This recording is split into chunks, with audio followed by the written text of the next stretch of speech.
Horror at Great Barrier. Man killed in brutal shark attack at Australia's Great Barrier Reef amid rising fears. A 39-year-old man has tragically died after a horrific shark attack near Australia's world-famous Great Barrier Reef, marking the country's second fatal shark attack in just over a week.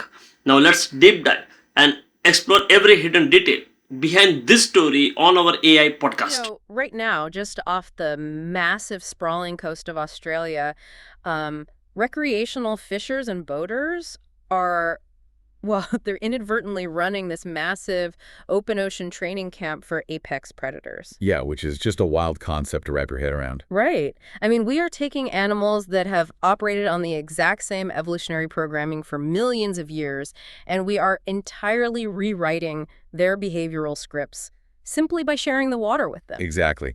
And the results of that unintended conditioning, they're really starting to look incredibly grim. Yeah, so we've been poring over a pretty thick stack of recent reporting on a cluster of fatal shark encounters in Australia.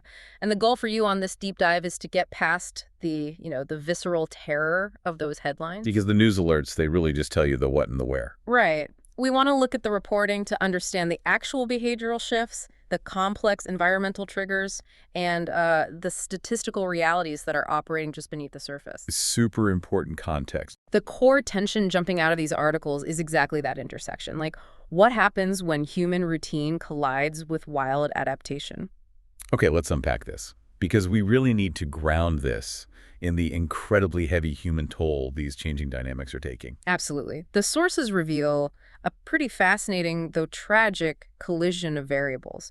We tend to view the ocean off places like the Great Barrier Reef or Western Australia as just a static playground. Yeah, like a backdrop for tourism and having fun. Right. But the marine biologists and local operators in these reports, they're describing a highly dynamic wilderness that is actively adapting to human presence. So to start, the reporting highlights two separate fatal incidents, and they occurred on completely opposite sides of the Australian continent. Right, starting on the east coast in far north Queensland. Yeah, a 39-year-old man was tragically killed at Kennedy Shoal. And for a bit of geographical context, Kennedy Shoal isn't just a stretch of sandy beach. It's a submerged reef system on the Great Barrier Reef. It sits about 40 kilometers offshore, roughly between Mission Beach and Cardwell. And the topography of a place like Kennedy Shoal is incredibly crucial to understanding the environment there. How so? Well, submerged reefs create these localized upwellings.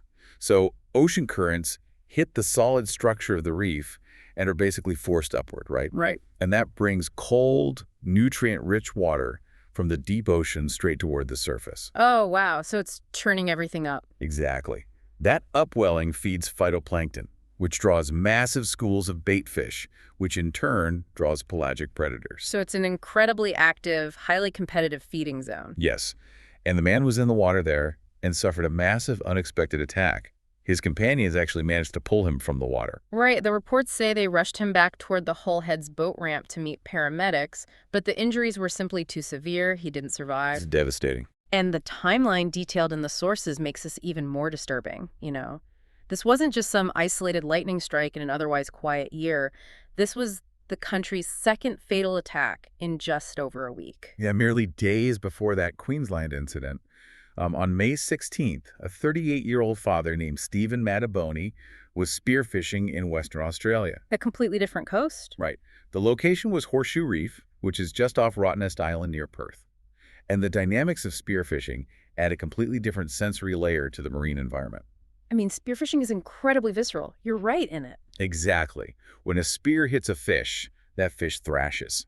And that sends these erratic, low-frequency acoustic vibrations radiating through the entire water column. Which a shark can pick up on instantly. Oh, absolutely. Plus, it releases blood and organic compounds into the water. Mataboni was floating on the surface near Geordie Bay when he was struck by what authorities suspect was a great white shark. And just like the Queensland tragedy, his friends initiated this desperate rescue, doing CPR on the boat ride back, but he didn't make it either.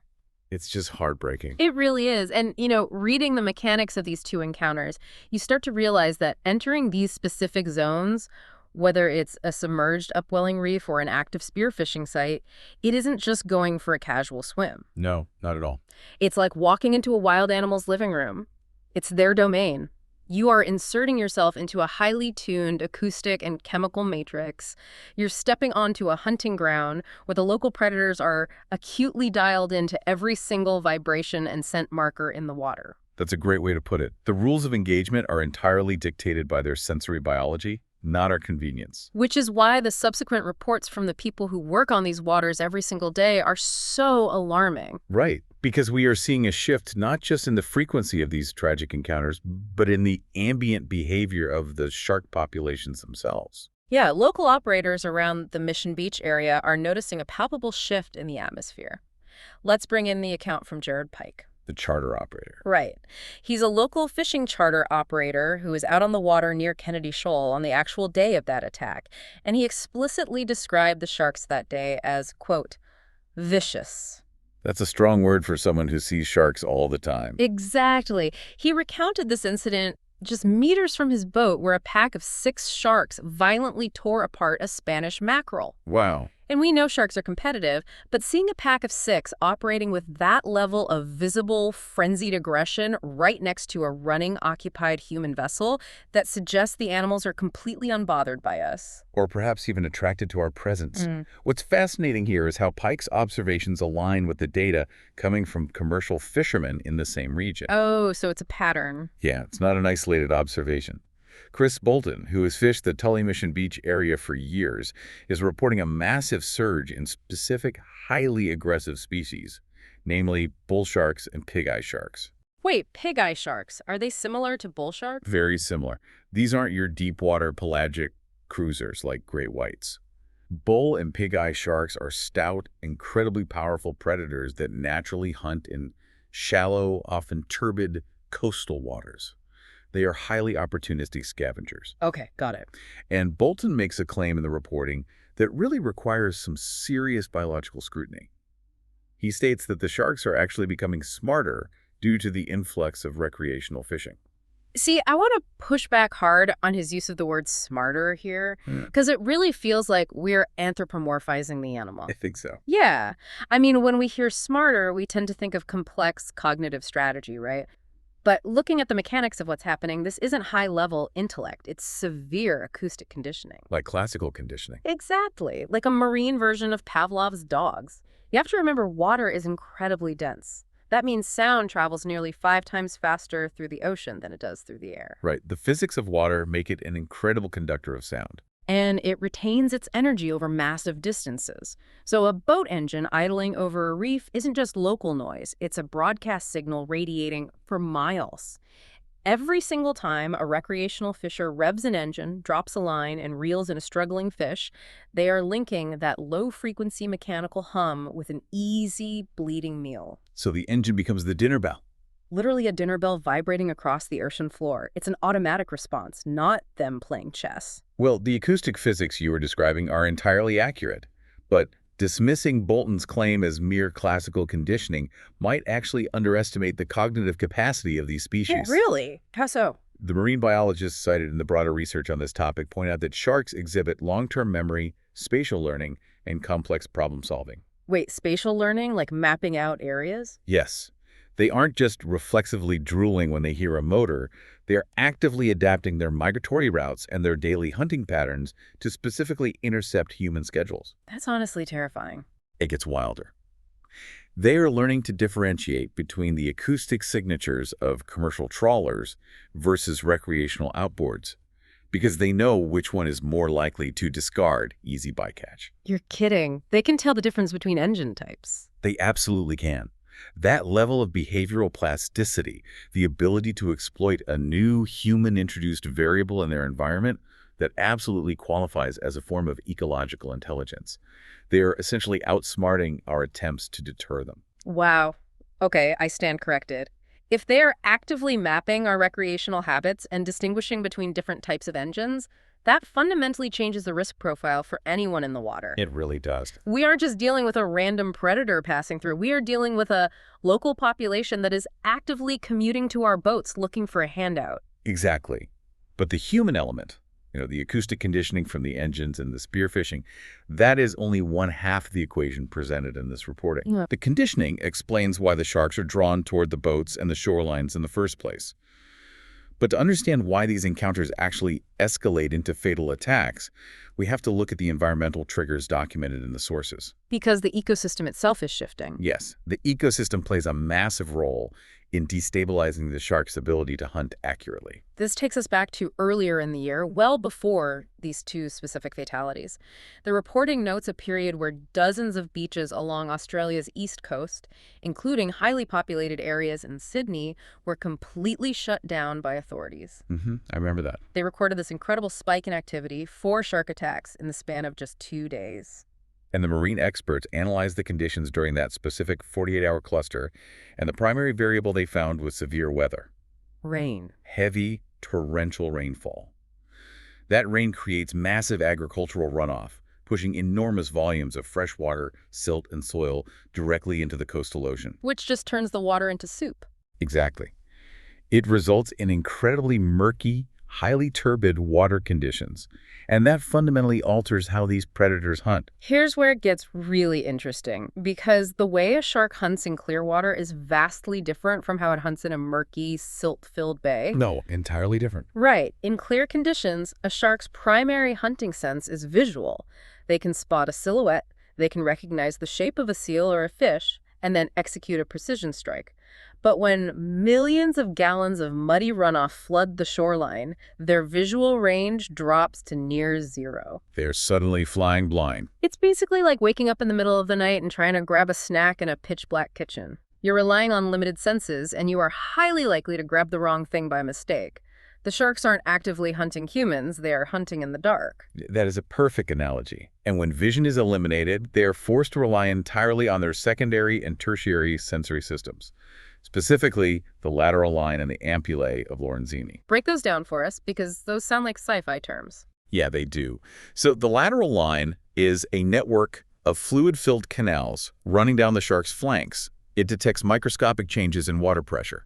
So basically, the physical displacement of water caused by a swimming animal. Like feeling awake in a pool. Right. And the ampullae of Lorenzini, those are the jelly-filled pores on their snout that detect the minute electrical fields generated by muscle contractions in living prey. Every time a muscle twitches, they feel the spark. Exact. But the runoff completely jams those systems, doesn't it? It does. Because when you dump massive amounts of fresh, silt-heavy rainwater into the salty ocean, you drastically change the salinity and the electrical conductivity of the water itself. You're creating sensory static. It's the equivalent of a pilot trying to fly through a severe thunderstorm with a scrambled radar screen. They are receiving this chaotic mess of pressure waves from the churning water and completely distorted electrical signals due to the shifting salinity. Which means they can no longer accurately identify their targets from a distance.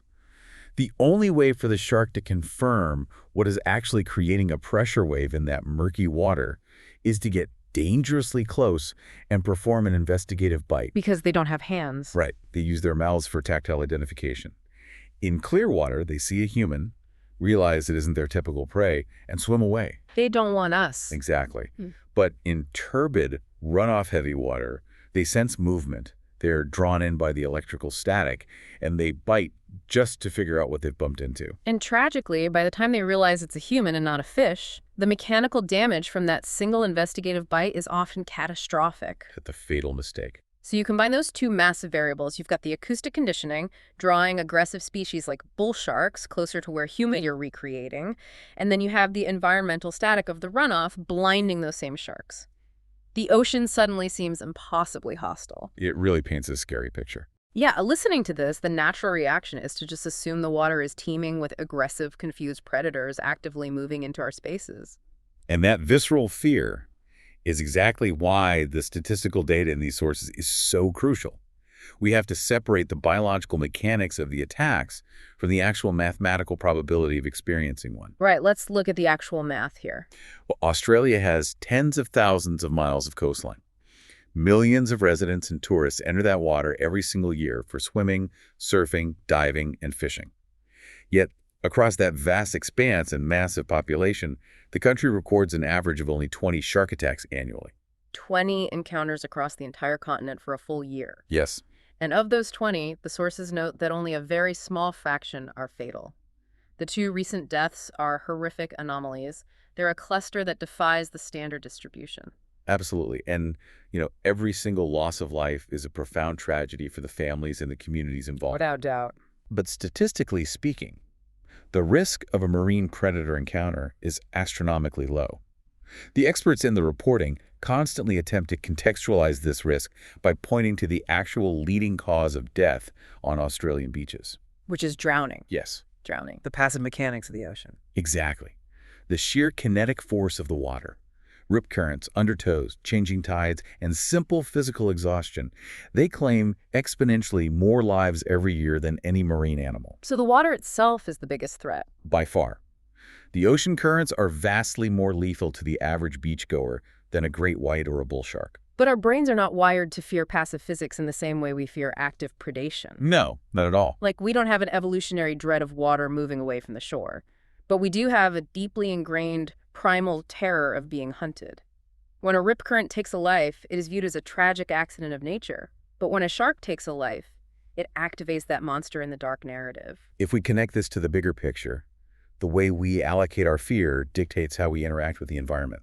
Oh, that's interesting. What do you mean? Because we are so terrified of the predator, the reporting notes that people demand mitigation strategies, things like nets, drumlines, or culls. And without taking a stance on the politics of those policies, the reporting makes it clear that we often focus on these measures while largely ignoring the systemic issues. Issues like how our own recreational behaviors are drawing those predators closer in the first place. Right. We focus intensely on the anomaly rather than the baseline reality of the ecosystem. So what does this all mean? It means we have to hold multiple, seemingly contradictory truths at the same time when we look at these events off the Great Barrier Reef and Rottnest Island.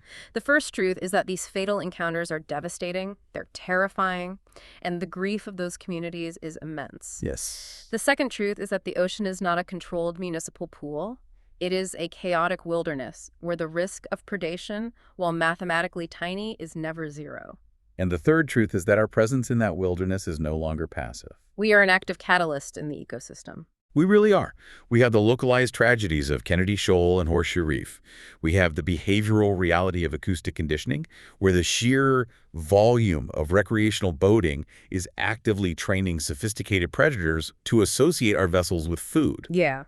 And we have the environmental reality, where heavy rainfall and agricultural runoff routinely blind these animals, forcing them into dangerous close-quarters tactile investigations. It is a complex feedback loop of human behavior and wild adaptation.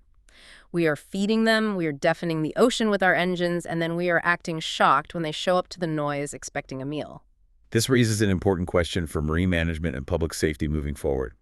As human recreation continues to expand, and as extreme weather events alter coastal runoff patterns, how do we establish a sustainable coexistence? It's a huge challenge. It is. We cannot drain the ocean, and we cannot entirely predict wild animal behavior, especially when we are the ones constantly introducing new variables into their habitat. It forces a hard look in the mirror for anyone who loves the water. We are the visitors in that ecosystem. We are the ones broadcasting the low-frequency acoustic signals. We are the ones dragging the speared fish through the water column. So, if we are actively ringing the dinner bell across the reefs, who really bears the ultimate responsibility when the apex predators show up to answer it? Does the fault lie with the wild animal acting on the exact adaptations we accidentally taught it? Or does it lie with our refusal to adapt our own behavior to the realities of the wilderness? Thank you for joining us on this deep dive. Keep questioning the world around you, keep looking beneath the surface, and we'll catch you next time. Okay, one question for you. Are climate changes, murky waters, and shifting marine ecosystems making shark encounters more common along Australia's coastline than ever before? Don't forget to comment it. Thanks.